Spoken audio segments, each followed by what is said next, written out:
Right here. You can see my cat's tail, but not my cat. She's just out of frame. Hello, everybody. It's Jules. My cat's on my lap. Yeah, there we go. See, you kind of see her. Okay. She's very needy, so sorry about that. Actually, no. You know what? I'm not sorry about that. What was I doing? So, for today, originally, I was planning on doing a book review. Right now, I'm trying to finish Of Fire and Stars, and it's just, I can't. I literally can't. I'm pretty sure I'm just gonna DNF it. I'm halfway through it right now, and it's painful. So instead, I'm going to talk about 3 comic books that I recently purchased and finished reading, and give you my thoughts on them. Okay, but before we get to the comics, I pre-ordered a book and it just came in the mail, so it's definitely almost 100% what I'm going to talk about in my next video, and it is The Shape of Water! Oh my god. I am such a huge Guillermo del Toro fan. You won't even know. So I'm super incredibly excited for this. Jinx, oh my god, you can't go near the camera. I have very high expectations of this book because I haven't read any of the other adaptations Guillermo and Daniel Kraus have done. So I think the movie's coming out in like a week or 2, less than a month. Can't remember. I'll probably do a comparison between the book and the movie. Anyways, on to the main topic of today's video. I'm going to talk about these in order from my least favorite to my most favorite. Was that proper English? I don't know. Okay. So to start off, we're going to talk about Wytches. I was really looking forward to reading this. Okay, let me talk about what I liked about it first. So I enjoyed the beginning and the end. But everything else plot-wise in the middle was not great. Not great. The art is okay. I try to... I'm kind of an art snob when it comes to manga and comics. Usually if I don't like the art, I'm just not gonna read it. There's a couple of exceptions, like I got pretty far into Attack on Titan and I'm not the biggest fan of the art in that manga. Like, it's okay. It's serviceable to the story. And that's kind of how I feel about the art in Wytches. Like, it's alright. It's not like freaking Botticelli or anything, you know, but it's pretty good. It's serviceable to the story. I really love the design of the witches themselves.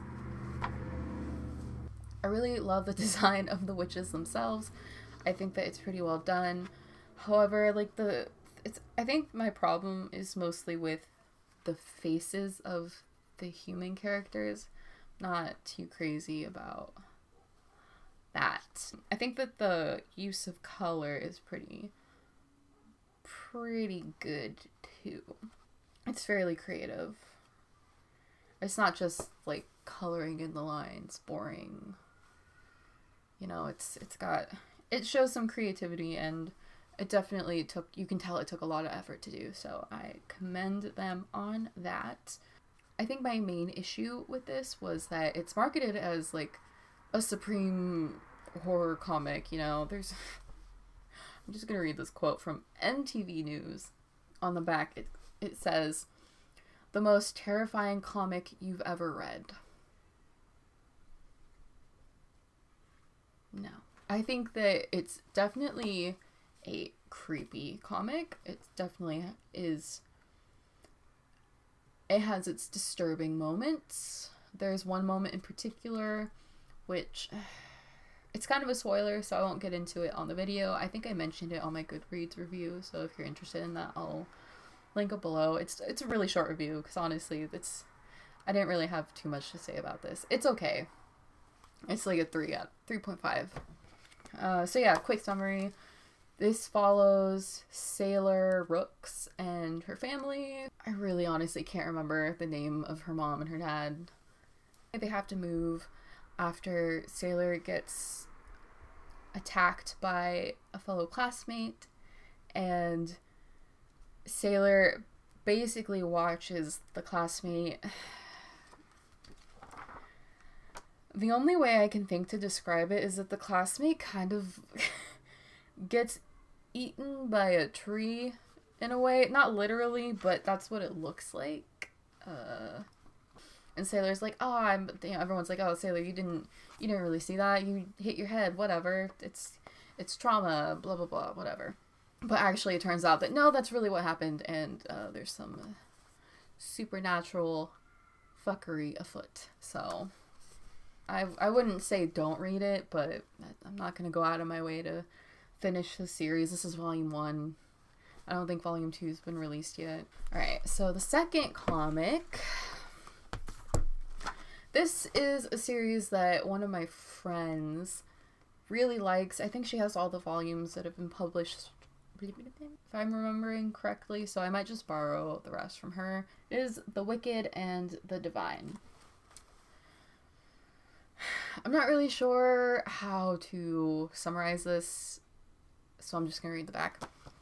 Every 90 years, 12 gods return as young people. They are loved, they are hated. In 2 years, they are all dead. It's happening now. It's happening again. The plot is that every 90 years, I think it's every single time, it's different gods kind of possess, in a way, these young people. They are the gods and they have powers, and yeah, it's just really, I don't really know how to describe this plot. It's very odd, but also kind of cool at the same time. The art is pretty well done. This is definitely more conventional comic / graphic novel art, whereas Wytches is a little bit more creative. I do prefer the art in this as opposed to the art in Wytches. I feel like I can't talk about the plot in this without giving away super spoilers. Yeah, both Wytches and this have pretty graphic violence. Wytches has some kind of body horror elements. This is more just straight up like R-rated movie violence, but on the lower end of an R-rated movie. So yeah, if you're someone who's really, really sensitive to violence and gore, I probably would skip out on both Wytches and The Wicked and the Divine. Yeah, the art's really well done. I like the characters. No one annoys me so far. Yeah, the character designs are pretty cool. The premise is pretty unique. I haven't really heard of this kind of thing being done before, so I would say if it sounds interesting to you, give it a go. I think I would give this probably a 3.5 or 4. I do like it a lot better than Wytches. So there's that. And the last comic that I just finished reading is probably one of my favorites, even though it's definitely not the world's best comic. It is God Country. It's a really short read, which is definitely a plus in my book because yeah, I have a really hard time finishing things. So yeah, this is a really fast read. The story is about Emmett and his son Roy, Roy's wife Janie, and their daughter Dina. In the beginning, Roy, Janie, and Dina are, Roy especially, is trying to take care of his father Emmett because Emmett has Alzheimer's and has been having really violent episodes.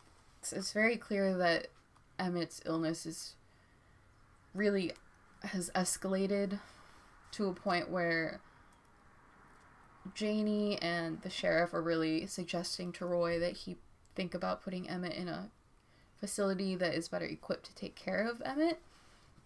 But Roy doesn't really want to do that. And then, as, you know, their family drama, they're arguing, like 5 pages in, you see that there is a giant tornado that wrecks Emmett's house. And it is an unnatural tornado that brings with it a magical sword named Valifax. Emmett is the one that finds the sword, and as long as Emmett is holding on to Valifax, his Alzheimer's is temporarily cured. The plot is basically the family trying to come to terms with Emmett's illness and Emmett fighting the gods who are trying to take the sword back, because he doesn't want to give the sword back. He wants to keep his memories and be able to remember his family and be the person that he once was, as opposed to the person that his illness has forced him to become. I think part of the reason why I really love this story is that I've had experience dealing with a grandparent who was ill, not with Alzheimer's, but I think that if you've ever had a parent figure or a grandparent figure in your life deal with an illness that just they could not control, you couldn't control, there was really no cure for it, you're probably going to relate to this. I just really love the story. I really love Emmett. The art itself, I wasn't a huge fan of the drawings in the very first issue, like the very beginning, but the art grew on me, and I really, really, really love the color work that's done in this volume, in this series. It's quite lovely, very aesthetically pleasing. My favorite character aside from Emmett is probably Aristus. Am I saying that right? I'm just gonna keep saying it Aristus. It's probably wrong, but whatever. He is my war child son, and I want to adopt him and hug him and tell him that everything is going to be alright. As much as I love the story, I will be the first to admit that the plot with Emmett fighting the gods is a metaphor that is a bit on the nose. It's obviously, this is fantasy. Duh. When you're in that situation, you feel kind of hopeless, and you feel like you are fighting this huge battle that seems so much bigger than anything that you're capable of handling. And so I think that even though the metaphor is kind of obvious, I still really liked it. I wish that they had gotten maybe 3 more individual issues or chapters in this, because the pacing is a little bit off. I wish that they had gotten more time to build up tension in the beginning. It just seems like that you just jump in so quickly into the plot, which is, I mean, it's just a little bit disappointing. It still isn't enough to make me not like the story. Out of all 3, I would definitely recommend this to most people. There are some fight scenes. It's not really as graphic as The Wicked and the Divine and Wytches. It's definitely more cartoon violence, I would say, like Dragon Ball Z level violence, which there's a lot of fighting in that show, but it's not like bloody. Is that a reference anybody will get? That's it for now. I hope you enjoyed. I hope I made sense.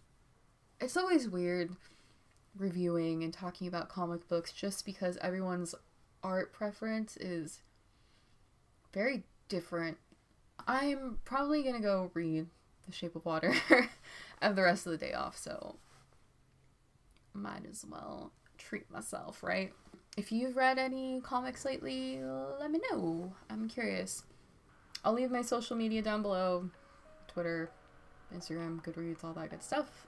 And I will talk to you guys soon. Thank you so much for watching. Bye!